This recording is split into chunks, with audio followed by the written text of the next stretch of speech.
Kalau hanya karena adanya darah bangsawan mengalir dalam tubuhku, sehingga saya harus meninggalkan partaiku dan berhenti melakukan gerakanku, irislah dadaku dan keluarkanlah darah bangsawan itu dari dalam tubuhku, supaya Datu dan Hadat tidak terhina kalau saya diperlakukan tidak sepantasnya.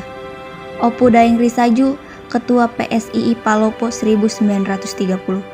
Itulah penggalan kalimat yang diucapkan Opu Daeng Risaju, seorang tokoh pejuang perempuan yang menjadi pelopor gerakan Partai Syarikat Islam yang menantang kolonialisme Belanda pada waktu itu.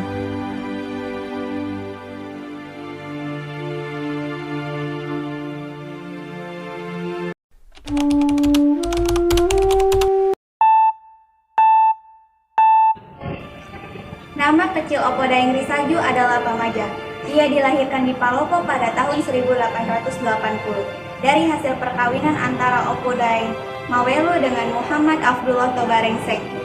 Nama Opo menunjukkan gelar kebangsawanan di Kerajaan Luwu. Sejak kecil, Opo Daeng Risaju tidak pernah memasuki pendidikan barat atau sekolah umum, walaupun ia adalah keluarga bangsawan.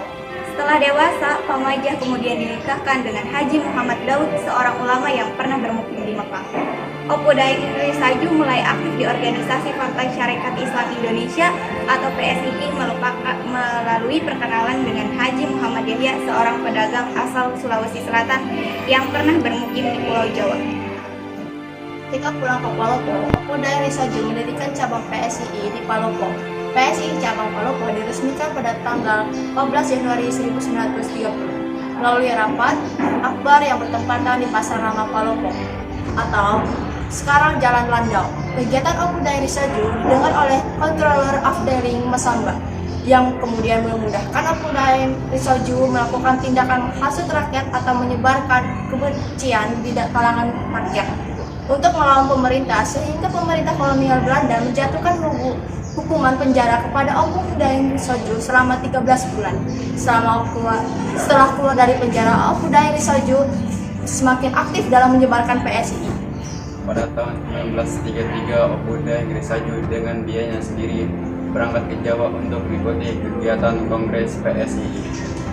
Kedatangan Opo Daeng Risaju ke Jawa ternyata menimbulkan sikap tidak senang dari pihak kerajaan. Dianggap telah melakukan pelanggaran dengan melakukan kegiatan politik.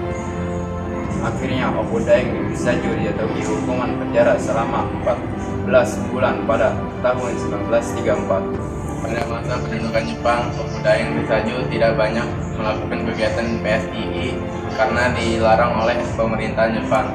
Opo Daeng Risaju kembali aktif pada masa revolusi sebagai contoh terjadinya pemberontakan yang digerakkan oleh pemuda sebagai sikap penolakan terhadap kedatangan NICA di Sulawesi Selatan yang berkeinginan kembali menjadi Indonesia.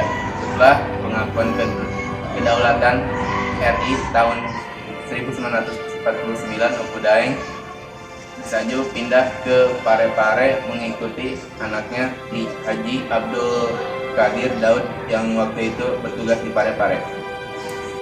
Sejak tahun 1950, Opo Daeng Risaju tidak aktif lagi di PSII. Ia hanya menjadi sesepuh organisasi itu. Pada tanggal 10 Februari 1964, Opo Daeng Risaju meninggal dunia. Beliau dimakamkan di perkuburan Raja-Raja Rongkoe di Palopo.